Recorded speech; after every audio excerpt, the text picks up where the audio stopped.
The tiger, iconic symbol of the wild, and an apex predator that we fear and admire.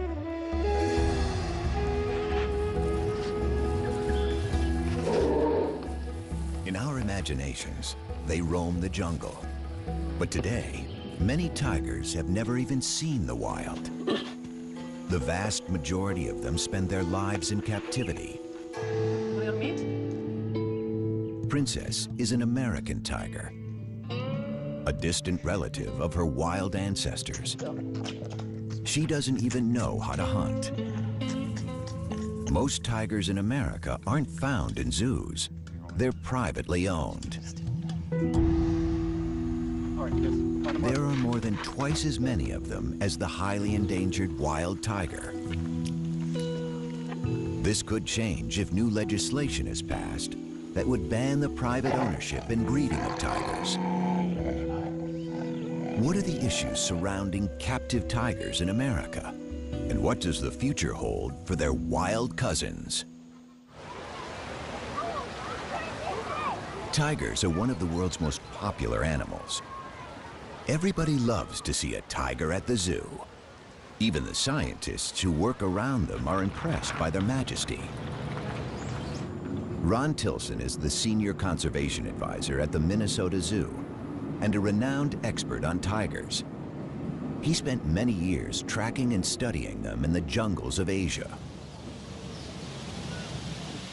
My heart beats faster every time I see one. Yeah, there is, it's because they represent everything. They are the icon of Asian wilderness. They are the most powerful cat, the largest cat. They are, in my opinion, one of the most attractive cats. But it's also the fact that essentially we have evolved as a species with the tiger, and the tiger is one of the only animals on Earth that preys and eats people. And when a tiger looks at a human being, I think the tiger sees us for exactly what we are. We are nothing more than a piece of meat.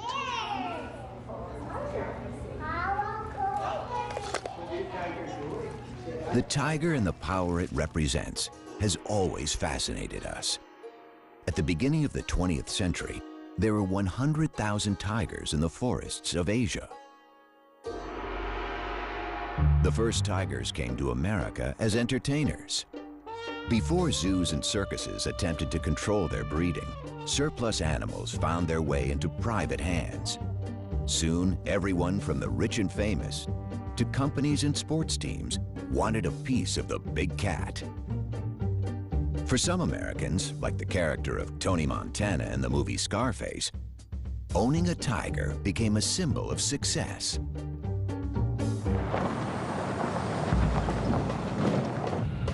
Martin Dins is a celebrity veterinarian and was one of the first to specialize in exotic animals. His talent and reputation led him to work for A-list stars like Michael Jackson and the magicians Siegfried and Roy. He witnessed firsthand the rise of the tiger population in America. The tiger pet phenomenon became a trend, I would say, in the early 60s. We could be driving in Beverly Hills and see a person driving a convertible with a tiger sitting up in the back seat. Or people owning a Jaguar, a big Jaguar, driving around in their Jaguar with it. There were no import restrictions. There were no restrictions on the sale out of a pet shop of these kind of animals. You know, a little tiger cub is nice and cute, so people thought it would be fashionable. It was unique. They could show it off, and it was trendy then. The pet tiger phenomenon may have existed briefly in other parts of the world, but it never had the dimensions it's taken on in America. In the 1970s, actress TIPPI Hedren, the star of Alfred Hitchcock's The Birds, embarked on an unusual film project. She starred in the movie Roar, where actors and crew members rubbed shoulders with dozens of lions and tigers. I can't believe we did all that we were foolish enough to do it. So many of us were hurt. you know, that it was, insanity. It was truly insane here. TIPPI Hedren radically changed. She converted the Roar movie set into the Shambhala Preserve, a sanctuary for abused and neglected big cats. Her strong stance against private ownership has drawn attention to the issues facing captive and wild big cats. In the wild, tigers are threatened by habitat destruction and human encroachment. They've been hunted and poached for their skins. Most of all, they suffered from the illegal trade of their parts for use in traditional medicine. 97% of the species have been wiped out over the last 100 years. And with only 3,200 wild tigers left, they are facing a total crisis. Well, just about everything has been tried, and just about everything has failed. Everyone is trying to think through how to go about making a future for tigers, and the bottom line is that we've failed in every example. There is no one place you can put your finger and say, aha, here's the magic formula on how to save tigers. Tigers have been on the endangered species list since it was established. In 1973, it became illegal to import tigers born in the wild. So the tigers living in the United States today are American, born and raised. The population of captive tigers has been steadily growing. In the wild, a female spends a couple of years teaching her 3 or 4 cubs how to hunt and fend for themselves. But in captivity, she can breed every year. Today, most American tigers are privately owned, and some people still keep them as pets. Susanna Kukol and Scott Shoemaker live in the small town of Pahrump, Nevada, with their 6 tigers. Hi, baby. I know. Mama's girl, huh? If your definition of pet is something you throw food at and it's nice and docile, okay, then that's not a tiger. That's my girl. That's my girl. Oh, that's my girl. In the cage, it's just fun. Outside, that's when it's like, okay, we are going for the walk, we are gonna go for the training. So outside is like you are in school. In the cage, it's, okay, it's their place, it's their home. Oh, somebody's being cute. So basically, that's the golden rule. You don't push them into any serious training in the cage, and you never ever turn the back on a tiger. But not all captive tigers are pets or collector's items. Some private owners see themselves as conservationists and believe America is the tiger's Noah's Ark. Patty Perry runs her own Center for Conservation and Education in Southern California. She is also the vice president of the Feline Conservation Federation, the largest organization promoting private ownership and breeding of captive exotic cats in the United States. It's far from perfect, but in our world today, we have to have captive breeders, private captive breeders. We have to have private educators, because the zoos can't do it all. You don't get that kind of contact and that kind of one-on-one at a zoo. They have been poached, they have been hunted for their pelts and for their internal organs, and we have very, very low populations. This is Prana, the standard. The snow white is Vishnu. This is my little red-headed stepchild, and this is the one, the golden tabby. He's gonna be our biggest tiger here. The tigers is very much an emotional bond. They respond emotionally. I got them all as babies, so I bottle raised them. So there is that connection. You know, they identify me as, you know, mom with the milk. Who wants to feed a tiger? I'll kind of start on this end and give you guys a chance. I want you to hold the stick. Just hold the stick and put it right through there. Want to have a bite? Okay. Who's next? These cats, being 6 generations, you know, captive bred, and their, you know, their primary contact being human beings are not going to be the same as a cat that's in the wild. It's a completely different animal. But will they ever be domesticated? No.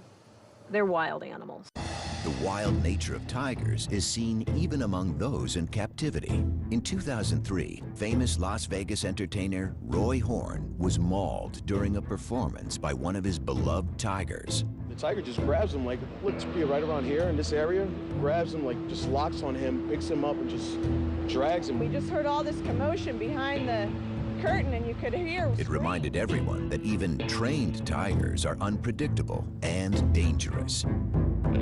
For 40 years, those guys did 2 to 3 shows a day. In the beginning, 7 days a week. That's a lot of exposure to a tiger.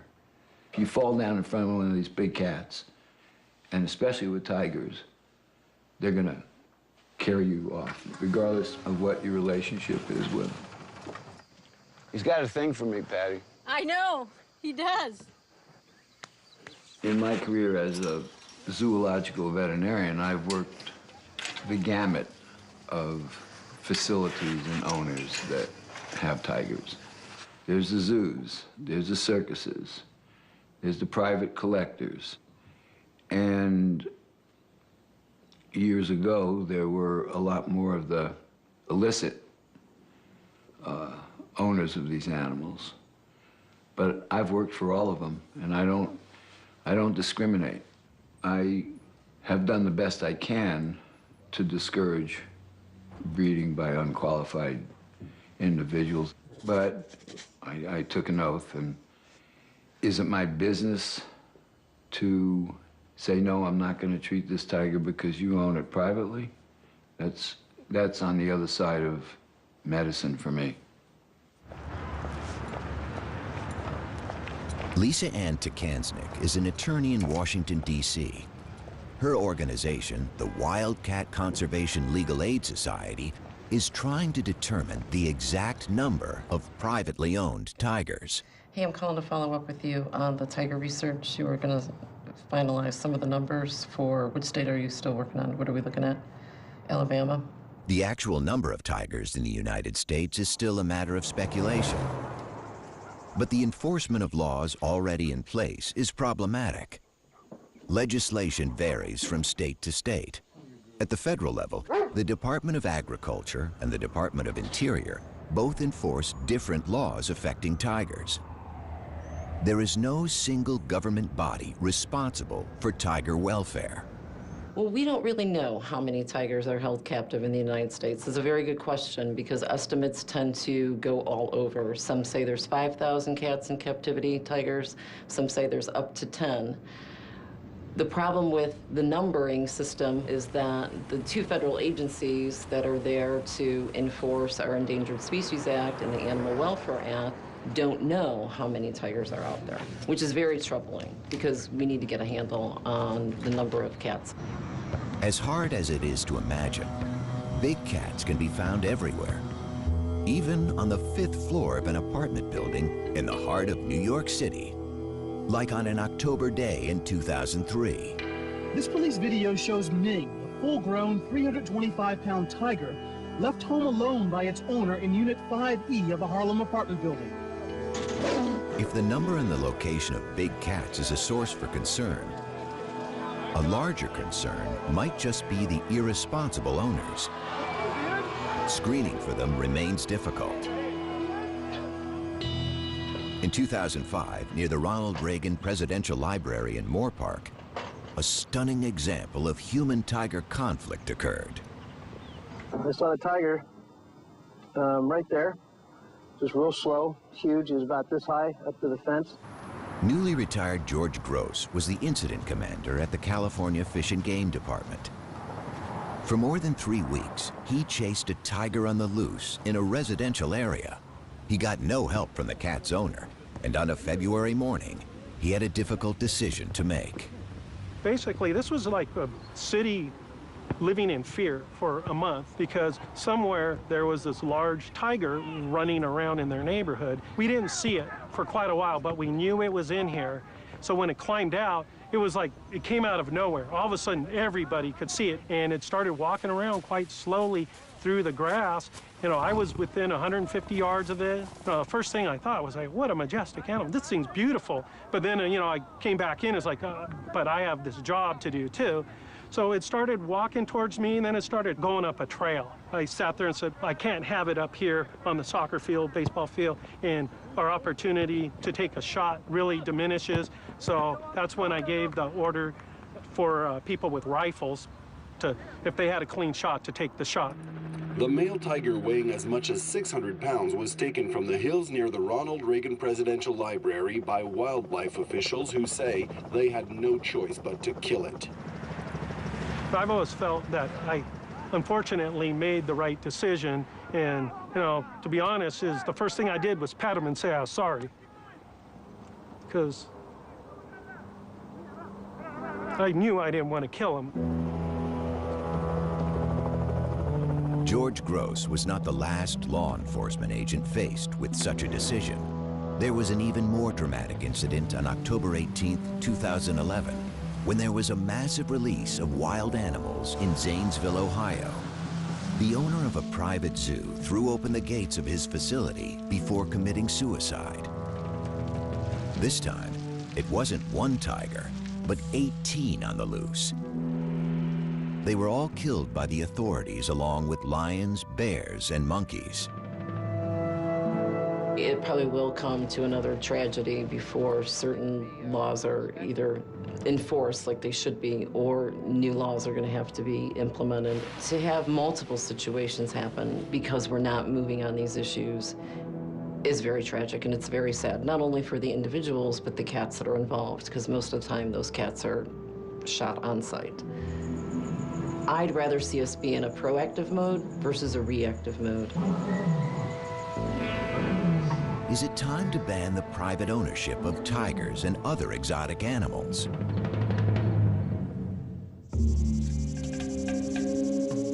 "26 states banned the private ownership of tigers, but in many states, it's still legal to own and breed them if you have a permit.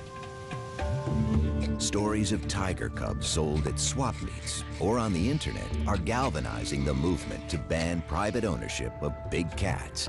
And in Washington, a political and legal battle is underway. People can't believe that these animals are still being born to be sold as pets. And you can get them for any amount of money if you're foolish enough to pay. And when you see those little cubs, they're cute.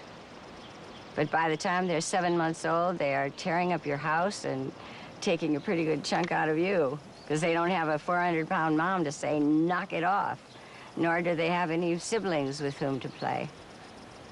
So you become the sibling, and they're tough. You're dealing with an apex predator. They are top of the food chain, one of 4 of the most dangerous animals in the world. And yet our government says that's okay, and they will even give a permit to have these apex killers in somebody's backyard. It's very wrong.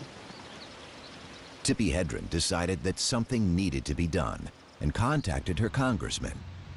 She successfully proposed a new law to prevent taking big cats across state lines, but this was just the beginning. So I took a bill to Washington in 2003. It was simply to stop these animals moving from one state to another.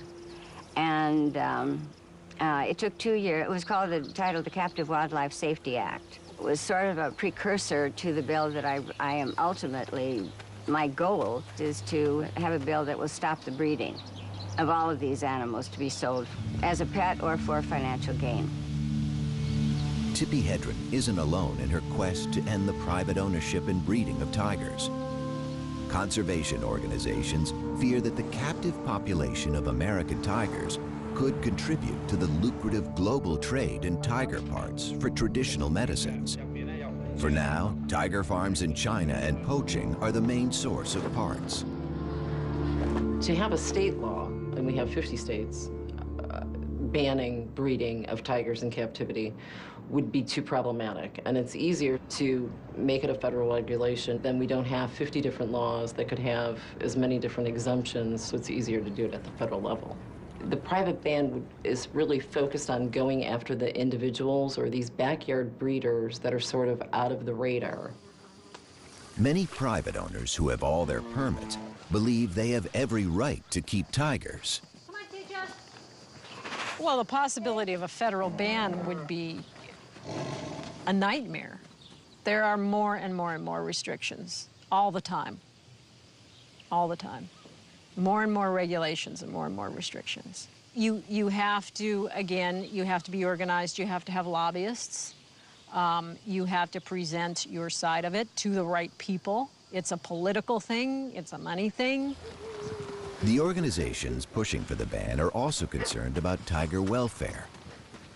Even federal agencies have set very low standards of care. A 3x3 meter cage is the minimum requirement. Tammy Tees manages the Wildcat Sanctuary in Minnesota. She has heard countless stories of abused animals and careless owners. Most of the animals, including the tigers at the sanctuary, come from people who think a tiger would make a good pet. We hear all the stories. It got aggressive. It turned on me. I can't find vet care. I lost my homeowner's insurance. You know, I didn't know it'd get this big. I didn't know it'd eat this much. And we tell people a wild animal is not a pet, and it never should be kept as one. Titan behind me, that tiger was illegally owned and should have been seized under the state law. Had he been seized prior to that, his owner would still be alive today. Stopping people from acquiring and breeding tigers motivates animal rights defenders and conservationists, but private breeders defend their practice by saying that if tigers were to go extinct in the wild, it would be better to have captive tigers than none at all. This view is highly controversial. My question is, if you ban these animals, we can no longer keep and breed them, so they will be extinct in captivity. Now they go extinct in the wild. What have you accomplished? You killed the species.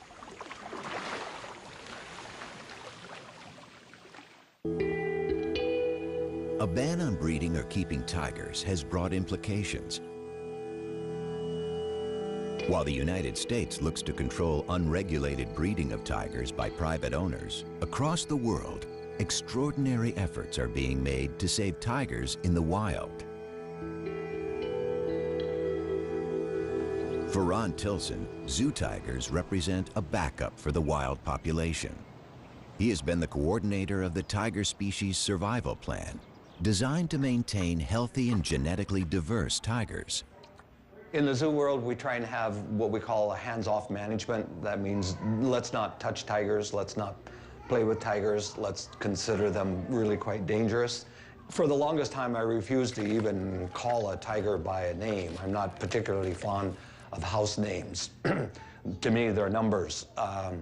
They're a stud book number, and I see a tiger more as a collection of genes. And what I'm concerned about is the future, way down the line, that these animals still maintain their tigerness.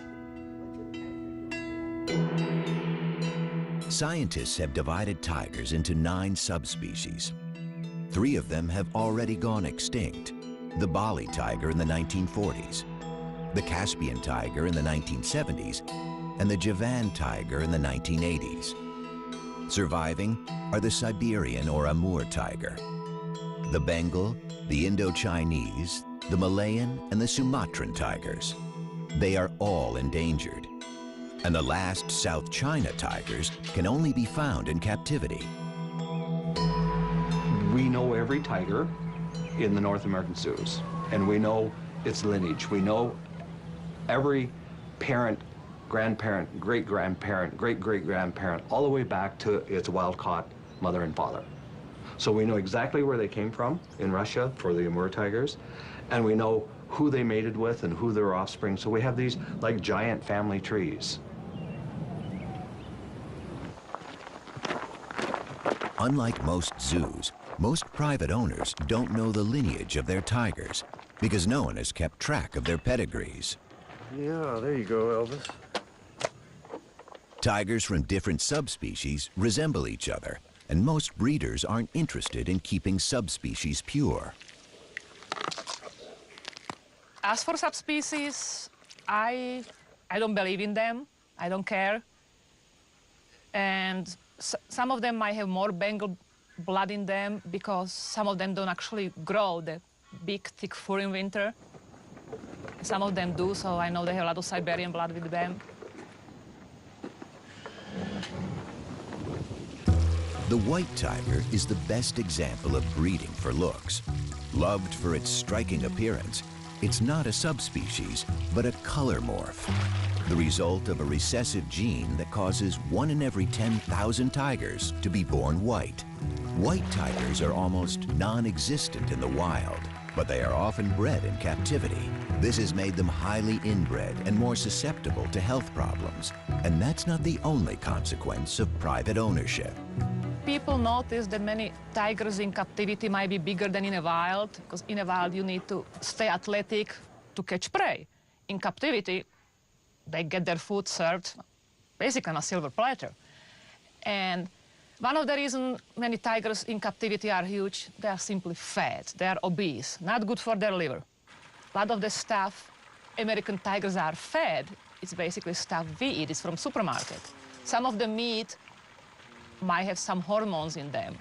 The other theory is some breeders might selectively breed for bigger size because it looks impressive on display. Huge tiger, it looks more impressive than small tiger. Might be simply because they just don't exercise as much as the ones in the wild, because any cat, even in the wild, if they don't have to move, they don't move, they sleep. The scientific community has labeled these tigers as generic. They look like tigers, but are they really?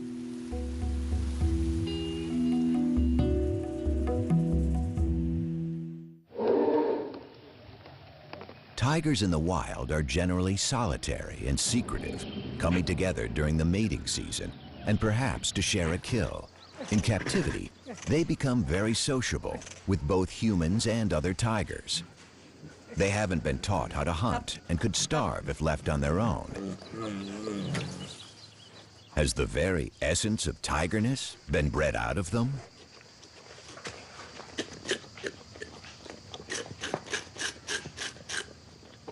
What we do know about subspecies, legitimate subspecies, is that we know what their genetic makeup is according to molecular biology. Okay, it can be defined. And that is why the private ownership tigers, they will never contribute to the conservation of wild tigers, simply because, not because they're not a tiger, because in a sense they are a Panthera tigris. That's the Latin name for what a tiger is. But they've lost their tigerness. They've lost their tigerness, and what we mean by that is they have been inbred and crossbred to the point where no one knows what their lineages are, and everyone knows the more inbreed you have, the greater risks or susceptibility to diseases. You become less fit, and when you become less fit, your ability to survive in the wild becomes negligible. The American tiger is really a junk tiger. It is nothing more than an illusion of a tiger.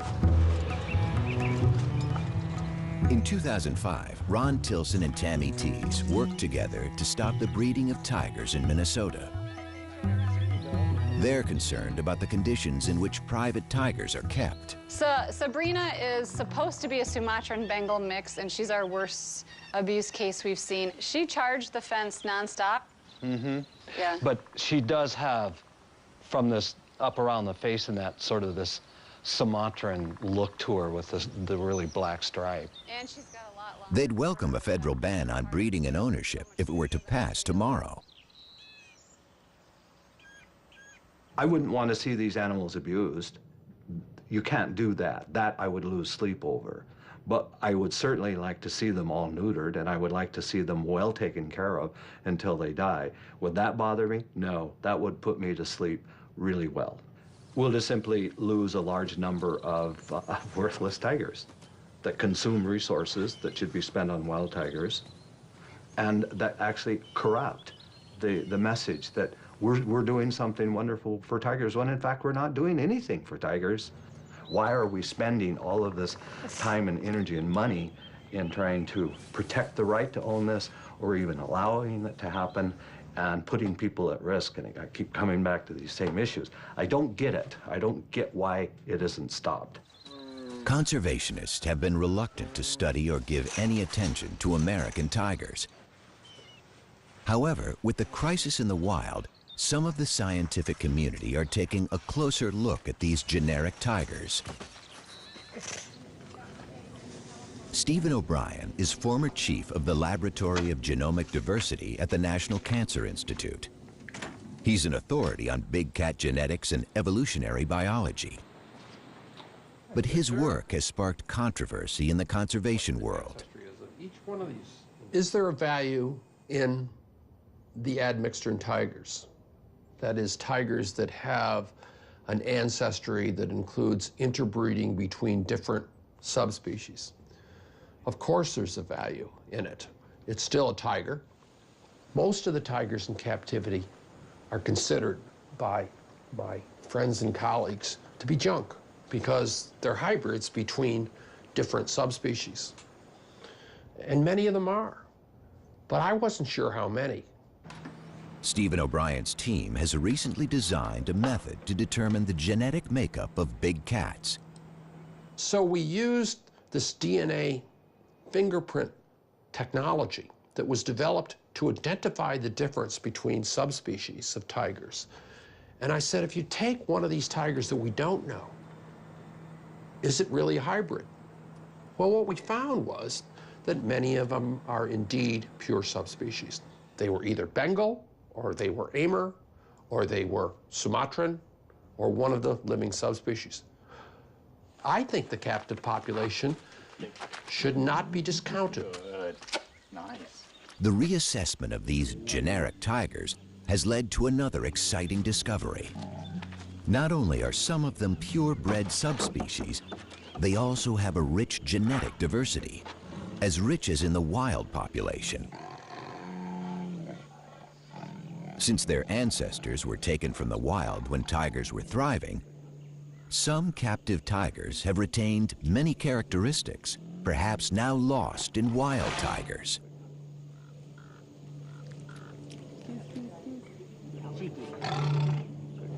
Tiger conservationists have been quick to point out that the sample studied by Stephen O'Brien did not include a significant number of backyard-bred tigers.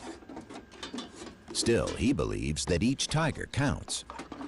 My personal feeling about it is we're backing up a tiger population in the wild that is not doing very well.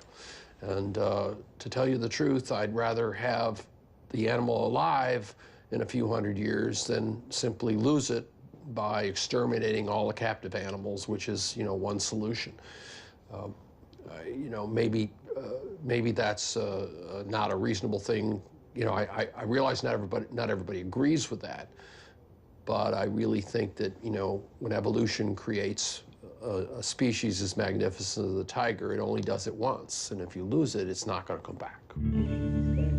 It seems that some captive tigers could play a role in the survival of the species. But what about privately owned American tigers? Will they be around long enough to be part of the solution? The wild tiger population was almost 10,000 in 1990. 20 years later, there are only about 3,000 animals left, and they are vanishing faster than ever. When I first moved into this office 25 years ago, I had this big concrete wall and I wondered what I wanted to put on it. And it came to me, why don't I have the covers of magazines that are focusing on tiger issues? It starts back here, the New Scientist. Does the tiger have a future? That's what we're talking about right now. Too Late for Tigers in Wildlife Conservation magazine. Doomed, cover of Time magazine. The Last Tigers. Initially, I thought they were very interesting because it gave me a focus. But what happened was that this message just became such a common message. It's a little bit like the sky is falling down, the sky is falling down, and after a while, no one hears you calling. World leaders seem to be finally waking up to the dire future facing wild tigers. In November 2010, an international summit was held in St. Petersburg. The goal was to develop a strategy to save the wild tiger from extinction. Heads of state from the 13 tiger range countries set a target to double the population by 2022 and committed over 230 million euros. But is that enough? The threats facing the Asian big cat are many and serious. In August 2011, the U.S. Fish and Wildlife Service announced that it wanted to reinstate a permitting process to control the breeding of generic tigers. This would severely reduce the number of tigers bred in captivity. But for the proponents of a total ban on private ownership, things aren't moving fast enough on Capitol Hill. Along with private owners, the entertainment industry is lobbying to slow down the legislative process. I am very annoyed that this bill is in the status that it is. It's just up in the air right now because we can't, I am not going to buckle and say it's okay to breed these animals. It's a huge problem. Come on, Ace. Yeah, she's a little fat. She's getting old. You gotta maybe try the 5. But tigers have created jobs and income. They appear in movies. They're still popular in circuses. And there's even an industry that's created a special diet for them. In these days of economic turmoil, a ban that would cost American jobs isn't easy for a politician to support. To be honest, I really don't know what the federal ban will do because like so many of the federal regulations and the state laws, there's going to be exemptions carved out of a federal ban on breeding tigers and other big cats. So the circus industry could be exempt, entertainment could be exempt. It'll be a very long process because there's a lot of money involved. From the professional's standpoint, it's a sensitive issue because they're being regulated out of the business. And, well, from the owner's standpoint, it's a sensitive issue because they're attached to the animal. And they're emotional about it. Only recently, American tigers have come under scientific and legal scrutiny, and their fate raises many questions. But if the wild population is to double, animals bred in captivity will be required for the complex process of reintroduction. Even though conservationists have every reason to be pessimistic about the future of the tiger, there is still some hope. We're on the cusp of a new revolution in tiger conservation, and that is looking at reintroduction of captive individuals back into spaces where they once lived. The big issue is, can captive tigers actually go out and live and survive on their own in the wilderness areas? The honest answer to that is, don't know. There's some who say no, they have to be taught how to do this, and they learn from their mothers, and the mother can't teach them if there aren't natural prey. But in fact, all of these are little roadblocks. All of these can be taken care of and surmounted. Captive bred lions and cheetahs have been introduced into the wild in South Africa. This has encouraged Chinese officials. Today, South China tigers are being prepared in Africa for their reintroduction in China. Each generation will be released into a larger and wilder setting. They will learn how to hunt, teach their skills to their offspring, while having less and less contact with humans. But preparing tigers for their release is only half of the challenge. Experts know that wild tigers need space, and 250-kilo predators also need prey. Preserving the ecosystems of tiger range countries is as crucial as preserving the tigers themselves. That's why there are so few of these rewilding efforts. We need some new ideas if we're going to really realize the prediction of the St. Petersburg summit to double tigers in the wild. And one of the possibilities is to be exploring places where we can restore tigers.